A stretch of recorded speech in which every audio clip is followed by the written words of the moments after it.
Hey guys, welcome to episode 10 of Rivalry Gaming's Cities Skylines weekly playthrough. This is Rivalry City. We got a lot to get through this week to do with metro, density zones, incinerator, university, larger toll booths, and we're going to get a prison as well, which we really need to do. First things first, we're going to go into the economy. Now we've unlocked density, and we're going to up the budget to 13% on these high density zones, because you can get about 13% out of them. Not that we've built any yet, but that's what we'll do first. We'll start replacing some of these low density zones with the now new darker green ones that will be here. Okay, I'll get on with that now. So as you can see, they'll slowly move out of there, and high density residential will be put in place instead. I can, if I want to, destroy their houses, get them out a bit quicker.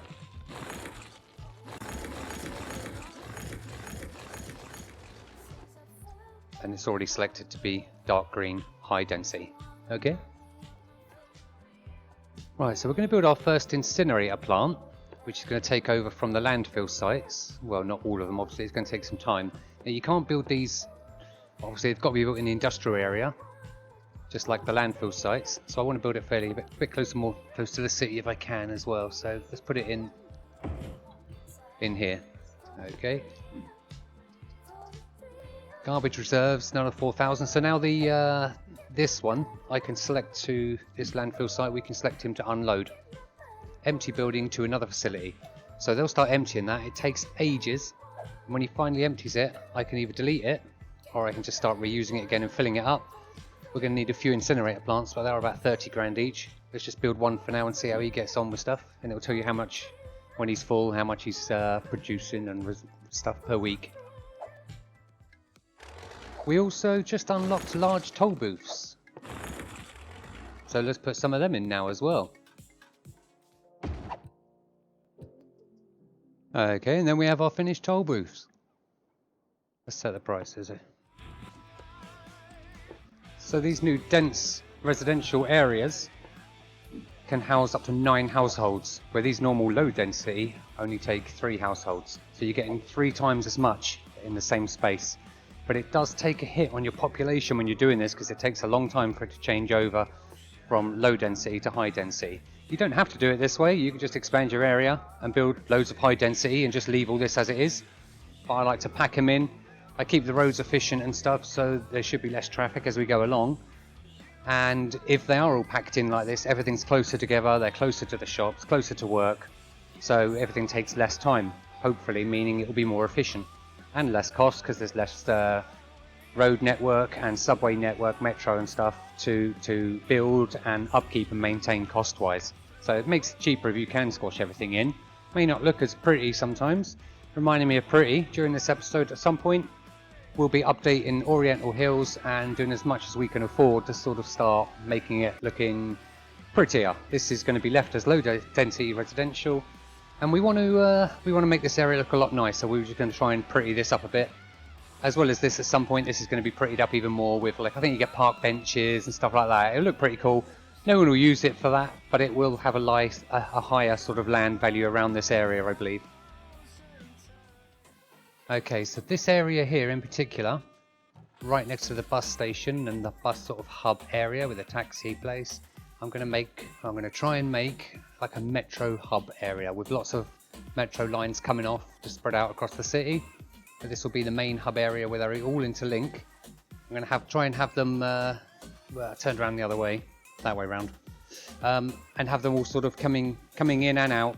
And the idea is to have these metro stations right next to each other, because you'll notice that people will walk out of one station, go into the next one.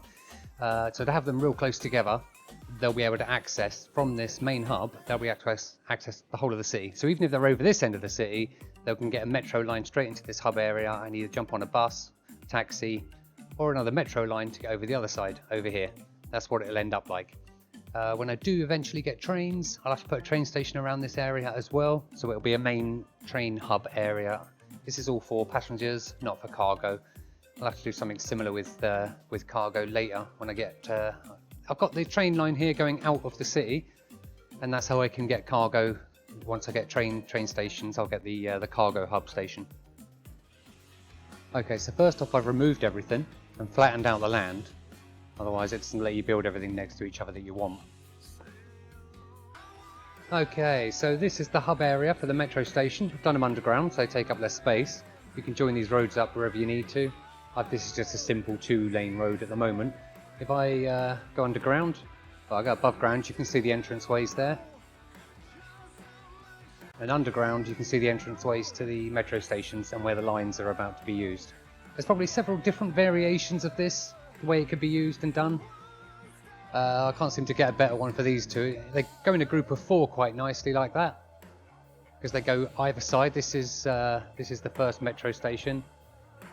This belongs to that second metro station. This belongs to this metro station down here, and then this right hand one belongs to this metro station. And then these two are just separate on their own. So you could do a row of them like that, or you could try and sort of overlap them. I mean, these two, 1 and 3, 2 and 4. They're overlapping each other, they're intermingled with each other. So if you could do it some other way, leaving gaps, there's plenty of variations. But this is pretty cool. Now this will be like a no road, no traffic area. And I'll do cycle lanes linking up to all of this. And some sort of road or linking up to this bit as well. Here we're going to build a second incinerator plant. Not plant. We're going to build a second incinerator plant over here. We'll start emptying this landfill site as well. I'd like to get rid of them and just rely on incinerator plants. They're much cleaner. Okay. Oh, there's a fire. Oh my god, the police are there. Is the fire engine going to turn up as well? Yes, here they come. That was quite quick actually. The building's only just starting to catch fire here. That must be Efficient Steve. Efficient Steve's here. Is there going to be a second engine turning up to help out with this one? We've got some nice chill music kicking in. They're here, look, he's got the hose on before he's even got out the fire engine. Jesus Christ, that's efficient. He's just spraying it through the window. He's going to have this out in a second. Yeah, who's that? Who's that? Oh, let's have a look who that is. Firefighter. Extinguishing fire. Wonder if we can name this guy. Yeah, this guy was efficient. Let's just call him Steve. Steve 1. There we go. We'll see if we can keep a check on him next time, and this can be Steve 2. Good job. The oil industry up here at the top of the map. This seems to be starting to fill up quite nicely. Let's add a load more industrial down, see if we can get some more cash out of that oil. So we upgraded this area, put a new road on at the top, added more industrial area, dense commercial shops, bit of dense residential here as well, which will start building up. A big open space up here, dense residential, dense commercial. There we go. So this underground highway that goes up here towards this area, I never quite finished. It's getting busier. It's a 6-lane 2-way road. Let's make it a 6-lane 2-way road with trees. Let's just upgrade the rest of it then.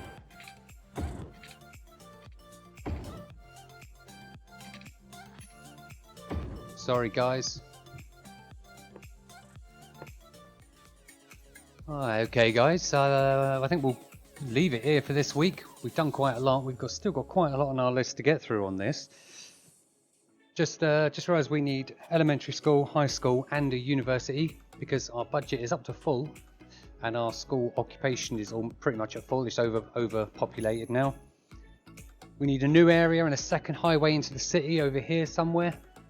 So we'll open that up again. We need to pretty up Oriental Hills and pretty up this area down here. We need to buy a prison, which is 120 grand. I just don't have the cash for that, as well as the 2 schools and the university. So we'll have to get that cash probably from the oil industry, build that up quite a lot. Been progressing with the high density zones. Lots more dark greens there you can see and dark blues coming on. Once they fill up more, we'll get a lot more population and a lot more cash, especially because they're 13% on the budget rather than 12%, so we do get more tax from them. Our population, you see, hasn't changed much. That's because we've been losing people as we're gaining people. But once these areas do build up, we'll have 3 times as much people, effectively. We've also done this awesome metro station. That is a piece of art. That should work really well once we get this all up and running. It's going to be really costly though as well, so I'm just going to need tons of cash in this game. I'm still paying off my old loan. I might take out another one, but we'll see. Thanks for staying tuned. See you again.